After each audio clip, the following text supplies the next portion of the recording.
আসসালামু আলাইকুম ভাই ও বন্ধুরা, আশা করি সকলে ভালো আছেন। চলে আসলাম সানি দেওয়ানের জাত মুভির একটু গল্প শেয়ার করতে। জাত মুভির অসাধারণ একটা গল্প। সময় নষ্ট না করে চলেন গল্পেতে চলে যাই। মুভির শুরুটাই হয় একটা জঙ্গলে। শ্রীলঙ্কার সেনাবাহিনীরা কয়েকজন লেবার নিয়ে মাটির নিচে লুকানো জিনিস খোঁজাখুঁজি করে।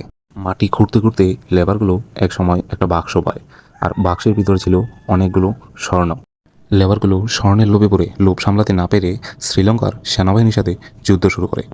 লেবার ছিল অল্প কয়েকজন, আর শ্রীলঙ্কার সেনাবাহিনী ছিল অসংখ্য। যুদ্ধ করতে করতে একসময় শ্রীলঙ্কার সেনাবাহিনীদেরকে হারিয়ে লেবারগুলো যুদ্ধে জয়লাভ করে। তারপরে লেবারগুলো বেশি দেরি না করে স্বর্ণের বাক্সটা নিয়ে সাথে সাথে জঙ্গল থেকে পালিয়ে যায়। যেতে যেতে জঙ্গল পাড়ি দিয়ে সমুদ্রের কাছে গিয়ে পৌঁছায়। সমুদ্রের পাড়ে একটা ট্রলার ছিল, আর সাথে সাথে সেই ট্রলার নিয়ে জঙ্গল পাড়ি দিয়ে সমুদ্র পার হয়ে সরাসরি ইন্ডিয়া চলে যায়। ইন্ডিয়া যাওয়ার পর সেই লেবারগুলোর ইন্ডিয়াতে কোথাও যাওয়ার মতো কোনো জায়গা নাই। জায়গা না থাকায় আর কোথাও যেতে পারে নাই, তারা ইন্ডিয়ার পুলিশের কাছে আটকা পড়ে যায়। পুলিশ তাদেরকে বিভিন্নভাবে জিজ্ঞাসাবাদ করতেছে, তারা কোত্থেকে কিভাবে এখানে এসেছে। এরপর পুলিশকে কিছু একটা বুঝিয়ে বলল, আর স্বর্ণের পাথর পুলিশকে ঘুষ দিয়ে নাম চেঞ্জ করে তারা ইন্ডিয়াতে পার্মানেন্টলি থাকার ব্যবস্থা করে নিল। সবাই নাম চেঞ্জ করলেও একজন নাম চেঞ্জ করে নাই, সে হলো এই মুভির মেইন ভিলেন রানাতুঙ্গা। পরে রানাতুঙ্গা তার পরিবারের একে একে সবাইকে ইন্ডিয়াতে নিয়ে আসে, আর তার নিজের রাজত্ব শুরু করে। আর তার তাণ্ডব লীলা শুরু হয়। যে তার কথা শোনে না তাকেই শেষ করে ফেলে। এভাবে একের পর এক গ্রাম, মহল্লা, শহর তার নিজের দখলে নিয়ে আসে। একদিন গ্রামের 10টি যুবক একসাথে তার প্রতিবাদে রাষ্ট্রপতির কাছে একটা চিঠি লিখে পাঠায়, আর সেই রাতেই এই 10জন যুবক শেষ হয়ে যায়।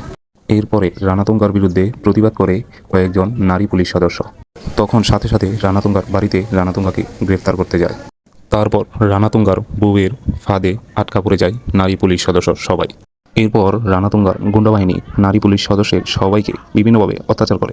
এত সব কিছু হয়ে যাওয়ার পরে হিরো সানি দেওয়ানের এন্ট্রি হয়। কোনো একটা উৎসবে বিশাল একটা ট্রাকের গেট খুলে লাফ দেয় সবার মাঝে হিরো সানি দেওয়ান। পরে স্লো মোশনে হেঁটে আসে সবার মাঝখান দিয়ে। হিরোর এই এন্ট্রিটা আমার কাছে জোশ লাগছে। এরপরেই দেখা যায় ট্রেন যাচ্ছে। সেই ট্রেনের ভিতরেই আছে এই মুভির হিরো সানি দেওয়ান। ট্রেনটি কোথায় যাচ্ছে তা জানা নাই, তবে ট্রেনটির কোনো একটা সমস্যা হওয়ার কারণে এই মরুভূমিতে কয়েক ঘন্টার লং টাইম বিরতি পড়ে যায়। এই সুযোগে হিরো সানি ভাই হালকা নাস্তা করার জন্য একটা হোটেলে যায়। সেই হোটেলে শুধু একটা মহিলা ছিল, আর কেউ ছিল না। তারপরেই দেখা যায় হঠাৎ করে একটা গুন্ডা বাহিনীর গাড়ি আসছে। তখন হিরো সানি ভাই পিঠা খাচ্ছিল, আর গুন্ডাদের ধাক্কা লেগে পিঠা মাটিতে পড়ে যায়। পরে পিঠাগুলো মাটি থেকে উঠালো। তারপর যে ধাক্কা মেরে পিঠাগুলো ফেলে দিয়েছিল তার কাছে গেল, পিঠা ফেলে দেওয়ার কারণে তাকে সরি বলতে বলল। তখন সে সরি না বলে রাম সুপারিটি বড় ভাইয়ের নাম বলল। তারপর হিরো সানি ভাই রেগে গিয়ে সেই রাম সুপারিটিকে মারল, আর তাকে সরি বলতে বলল। কিন্তু সেই রাম সুপারিটিও সরি না বলে সে অন্য আরও এক বড় ভাইয়ের নাম বলল, তার নাম সমুলো। পরে সেই রাম সুপারিটিকে সাথে নিয়ে সমুলুর কাছে গেল। সেখানে গিয়ে হিরো সানি ভাই সমুলোকে মারে আর তাকে সরি বলতে বলে। কিন্তু সেই সমুলও সরি না বলে সে তার বড় ভাইয়ের নাম বলে, যার নাম রানাতুঙ্গা।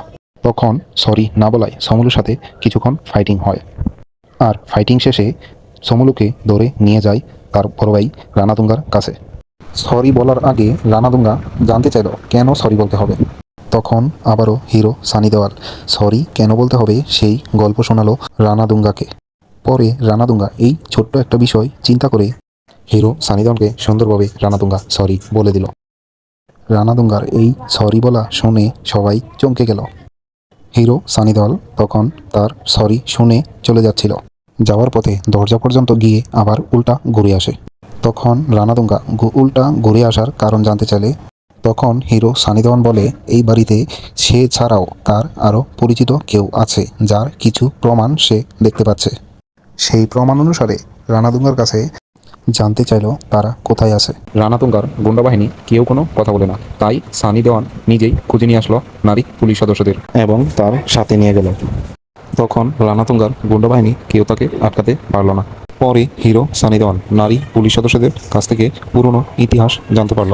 শোনার পর মাটি ছুঁয়ে সে প্রতিজ্ঞা করল যে এর কঠিন প্রতিশোধ নেবে। হিরো সানি দেওয়ানের প্রতিজ্ঞার কথা শুনে সবাই একটু সাহস পেল এবং সানি দেওয়ানকে সাহস দিল।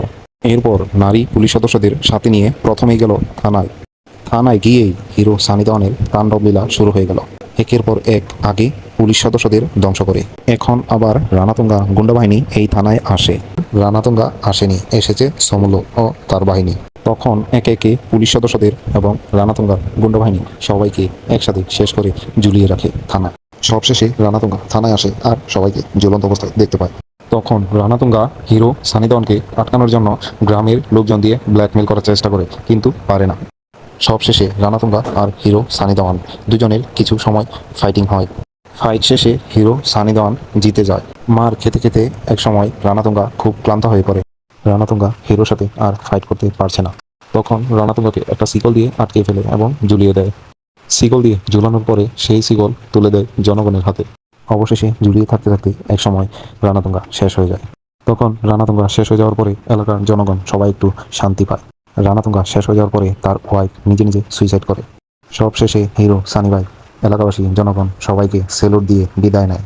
সো বন্ধুরা, জাত মুভিটি যারা দেখেছেন আপনাদের কাছে কেমন লেগেছে অবশ্যই কমেন্ট করে জানাবেন। জাত মুভির এক্সপ্লেন করাটা কেমন হয়েছে অবশ্যই কমেন্ট করে জানাবেন। ভিডিওটি ভালো লাগলে লাইক কমেন্ট শেয়ার করবেন। আমার চ্যানেলে নতুন হয়ে থাকলে অবশ্যই চ্যানেলটা সাবস্ক্রাইব করবেন। আল্লাহ হাফেজ, সবাই ভালো থাকবেন।